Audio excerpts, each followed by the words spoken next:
Teenagers have always had it rough, but in the medieval world, growing up wasn't just about finding yourself, it was about surviving long enough to do it. The rules were different and the expectations were high. If you're picturing medieval teenagers lounging around in grand stone castles, prepare to have your dreams shattered. The reality of medieval housing was far less glamorous. Let's talk about where these teenagers actually lived. For the vast majority, home was a one-room wooden structure with walls made of wattle and daub, basically mud mixed with sticks and straw. Archaeological findings from medieval London show that the average home was roughly 400 square feet. Now imagine sharing that space with your parents, siblings, and sometimes even livestock. Cozy doesn't begin to cover it. Speaking of cozy, let's discuss sleeping arrangements. Remember that scene in Charlie and the Chocolate Factory where all four grandparents share one bed? That was actually pretty accurate for medieval times, minus the chocolate factory part, obviously. Most families shared a single bed platform, and by platform I mean a slightly raised wooden surface covered with straw. The lucky ones had a wool-stuffed mattress, while others made do with just the straw. And yes, that includes the teenagers who slept right alongside their parents and siblings. Privacy? That wasn't even a concept. In the 14th century, some houses had as many as 8 people living in that single room. Teenagers didn't have their own space to slam doors or blast music. The closest thing to privacy was probably hiding behind the family cow, if you were fortunate enough to have one inside your house. The room and board situation was quite literal. Many teens slept on actual boards, and if you're wondering about comfort, well, recent analysis of medieval skeletons shows that many people developed early arthritis from sleeping on such hard surfaces. On the plus side, at least you didn't have to worry about falling out of bed. Now, let's talk about everyone's favorite roommates, rats. Medieval homes were essentially an all-you-can-eat buffet for rodents, but there were numerous complaints about rat infestations, and some households even kept special sticks by their beds to swat at nighttime visitors. Teenagers were often tasked with rat-catching duty, which might explain why cats became such popular pets. The heating system was basically a fire pit in the middle of the room, with smoke escaping through a hole in the roof, or at least trying to escape. Most of it just hung around inside, turning everything and everyone into various shades of gray. Think of it as the world's first indoor smoking room, minus the choice to participate. Archaeological evidence shows that many medieval teens suffered from respiratory problems, which isn't surprising considering they were essentially living in a chimney. Windows? Those were just holes in the walls, usually covered with wooden shutters or, if you were wealthy, translucent animal horn.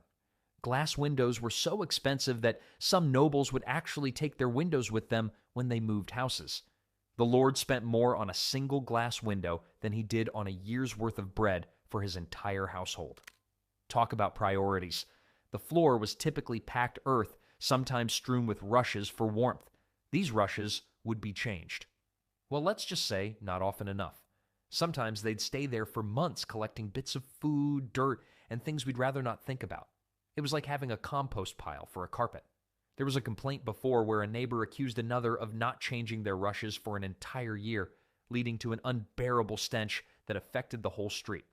Water was another daily challenge. Most homes didn't have wells, meaning teenagers often had to trek to the nearest water source multiple times a day. But did you know that some people had to walk up to half a mile each way just to get water? That's right, no running water unless you count running to get it. The bathroom situation? Let's just say it was creative. Most houses had a designated corner or a pot, while the more sophisticated homes might have had an outdoor privy. Some medieval towns actually had laws about how close you could build your privy to your neighbor's house, usually about 2 feet away. Nothing says howdy neighbor quite like that arrangement. As dawn broke through those horn-covered windows each morning, another day in the life of a medieval teen was about to unfold. The rooster's crow meant one thing for medieval teenagers: time to get moving. While modern teens might grumble about taking out the trash, medieval adolescents were already halfway through their morning chores before that rooster even cleared its throat. In farming families, the day kicked off with milking. Lots of milking. Records from a 14th century English dairy farm show that a single teenage worker could milk up to 12 cows twice daily. That's 24 encounters with the business end of a cow every single day. Most teens today can't even handle their younger siblings giving them the stink eye. But dairy duty was just the warm-up act. Field work was where things got serious.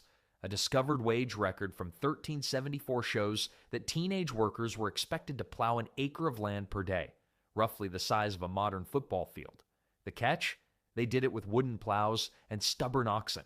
No tractors, no power steering, just pure teenage muscle and probably a lot of creative medieval cursing.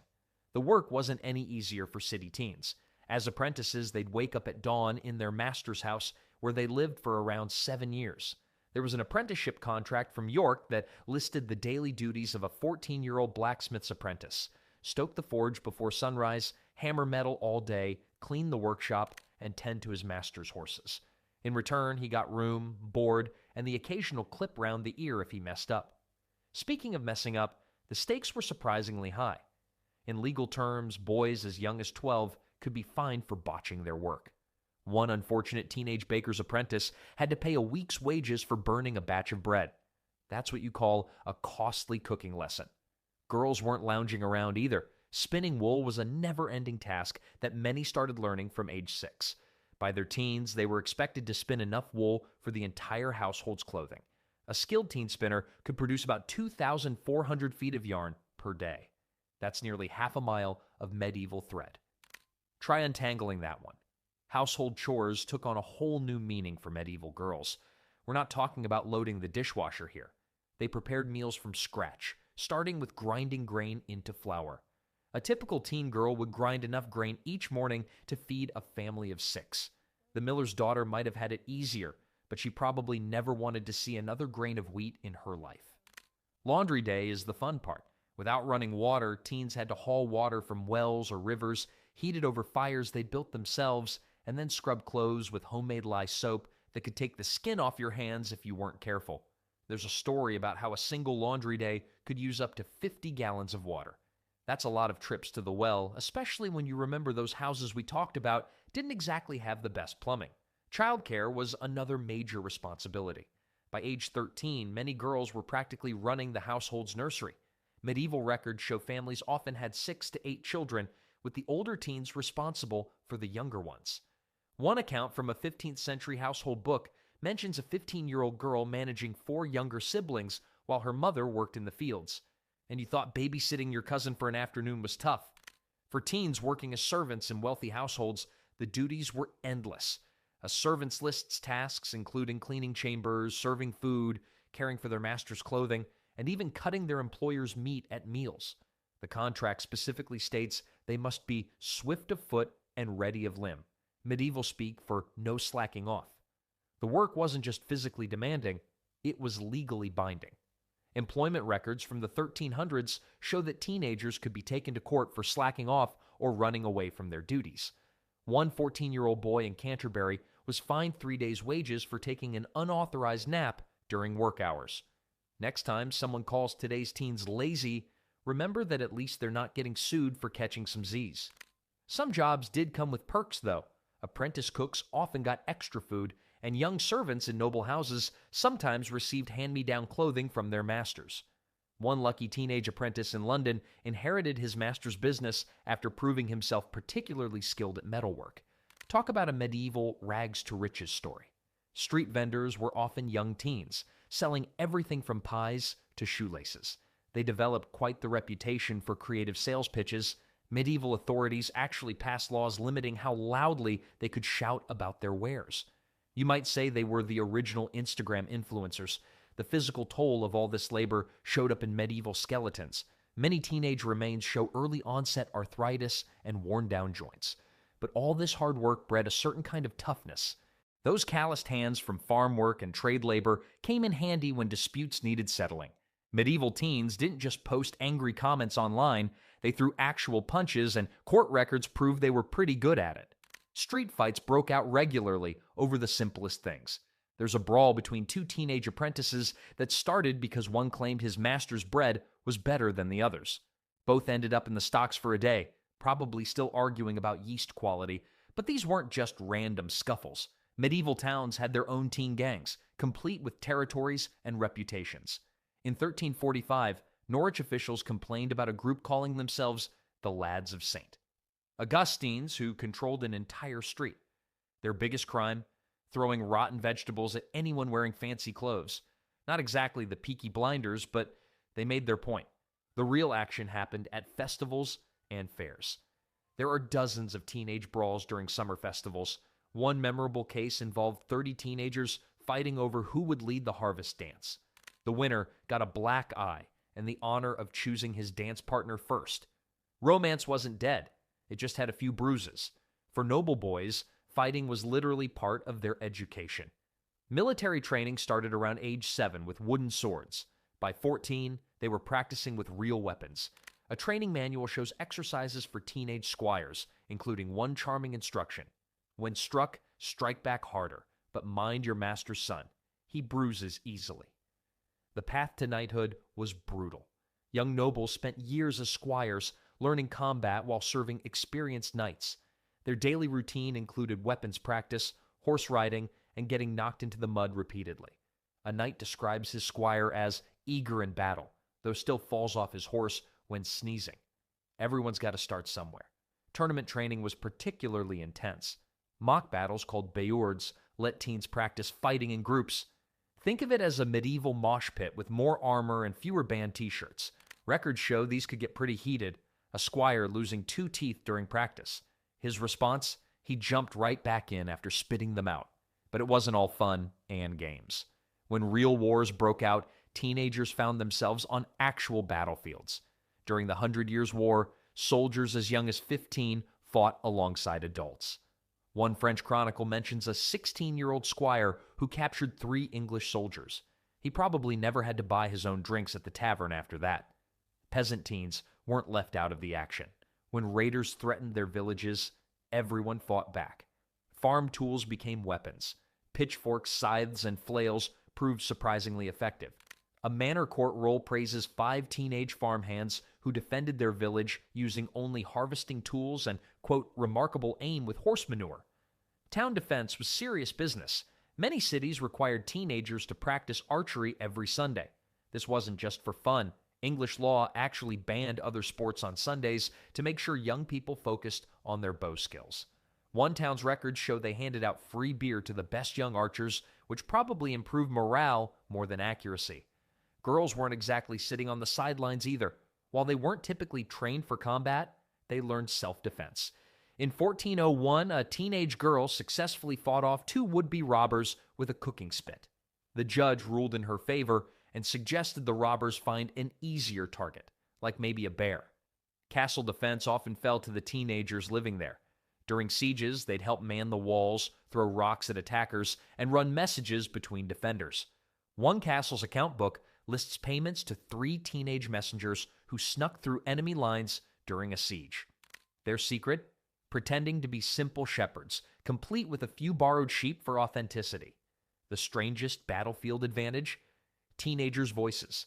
Several military manuals mention using squires' cracking voices to confuse enemy troops about the defenders' numbers. One commander wrote that his teenage troops' battle cries sounded like a dozen cats fighting in a barrel, which he considered a tactical advantage. Even religious houses got in on the action. Monastery records show teenage novices practicing wrestling to strengthen both body and spirit. One abbot wrote that he encouraged wrestling matches because it tires them out enough to sit still during prayers.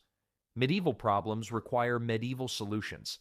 All that fighting worked up quite an appetite, and medieval teens had to make sure they looked sharp. But their fashion choices weren't just about looking good. They were actually bound by law. Yes, you heard that right. Actual laws about what you could and couldn't wear, called sumptuary laws. Break these laws, and you weren't just committing a fashion crime. You could end up paying real fines or even spending time in the stocks. Let's talk about what teens actually wore. For most young people, clothing was pretty basic. Records from medieval wardrobes show that the average teen owned maybe 2 outfits, one for everyday wear and one for special occasions. And when I say special occasions, I mean anything from church to weddings to that rare festival where you might actually meet someone cute. These outfits weren't exactly designer labels either. Most teens wore rough wool in winter and linen in summer, dyed in whatever colors their families could afford. usually browns, grays, or a particularly unflattering shade of yellowish green that came from using onion skins as dye. But it gets interesting when you know how teens are just as creative with their limited options as modern teenagers are with their wardrobes. Young people would add creative patches to their clothes, not just to cover holes, but to make patterns. Some particularly fashionable teens would even trade small pieces of colorful fabric to add to their outfits. Medieval DIY fashion at its finest. In 1387, a group of teenage girls were scolded for trading strips of red cloth they'd stolen from their mother's dresses to make their own outfits more colorful. The world of medieval accessories was surprisingly complex. Belts were a huge deal.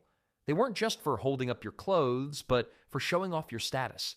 Teens from merchant families might save up for months to buy a decorative belt buckle, while noble teens might have belts adorned with silver or even gold. There's a 16-year-old apprentice who traded 3 months of extra work just to get a bronze-decorated belt. Now, for the noble teens, things were different, but not necessarily better. Sure, they got to wear fancier materials, but they also had to deal with some seriously uncomfortable fashion trends. Young noble girls might have to wear headdresses that weighed several pounds, while boys had to squeeze into tight-fitting hose that probably made sitting down a real adventure. And don't even get me started on those pointy shoes called poulain.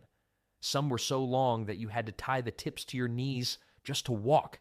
The color of your clothing wasn't just about personal taste, it was a whole language of its own. Wearing certain colors could actually get you in trouble if you weren't from the right social class. Blue was particularly tricky. Wearing the wrong shade could suggest you were trying to pass as nobility.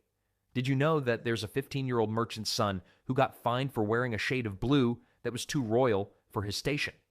Speaking of colors, the process of dyeing clothes was an art form in itself. Teens working as dyers' apprentices learned complex recipes for creating different colors. Red came from madder root, blue from woad, and yellow from weld. The most expensive dye was purple, made from thousands of tiny sea snails. Definitely not something your average teen could afford. Some clever young people found creative ways around these restrictions, like using layered fabrics to create the illusion of more expensive colors.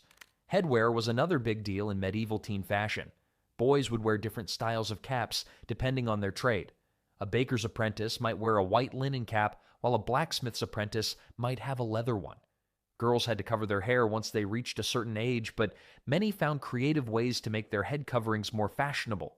Some would embroider the edges of their veils or add small decorative pins within the limits of what they could afford and what the law allowed, of course.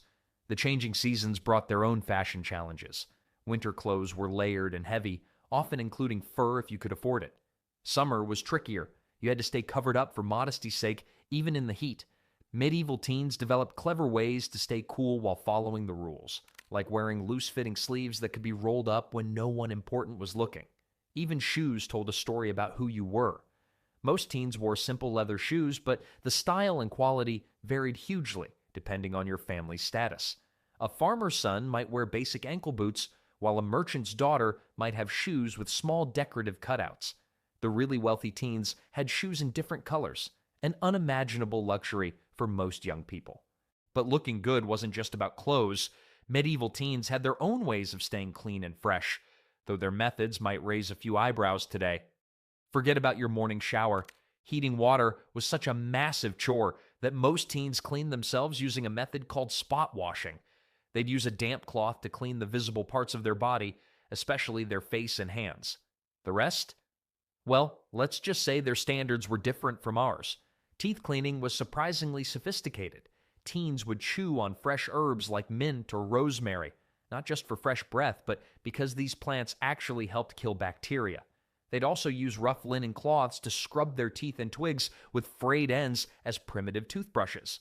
One popular dental cleaning recipe recommended mixing ground sage, salt, and vinegar into a paste. Not exactly minty fresh, but it did help fight tooth decay. Hair care was a whole adventure. Teens used herb-infused vinegar rinses to keep their hair clean and fight off lice, a constant battle in medieval times. Noble teens might have access to imported soaps made with exotic oils, but most young people used plain wood ash mixed with fat to wash their hair when they could. Girls would often braid herbs into their hair, both for the pleasant smell and to ward off insects. Dealing with body odor was a creative process. Teens would carry small sachets of dried herbs in their pockets or sewn into their clothes. They'd also rub mint or lavender leaves directly on their skin as a medieval deodorant. Some medieval beauty guides recommended rubbing a mixture of rose water and spices on pulse point. As we wrap up this look at medieval teen fashion, remember that while their clothing options might seem limited to us, these young people were dealing with many of the same concerns we have today, wanting to look good, fit in, and maybe catch someone's eye. Marriage in medieval times wasn't just about love, it was about land, money, and family connections. Parents started planning their children's marriages when they were barely old enough to walk. By age 12, most girls already knew who they'd end up with, whether they liked it or not. Boys usually had until about 14 before their futures were sealed. One particularly grumpy medieval father wrote in his diary, "My daughter claims she's too young to marry at 13. I was promised to her mother at 3. But medieval teens weren't entirely powerless in matters of the heart. 1300s are filled with stories of young people finding creative ways to meet their crushes.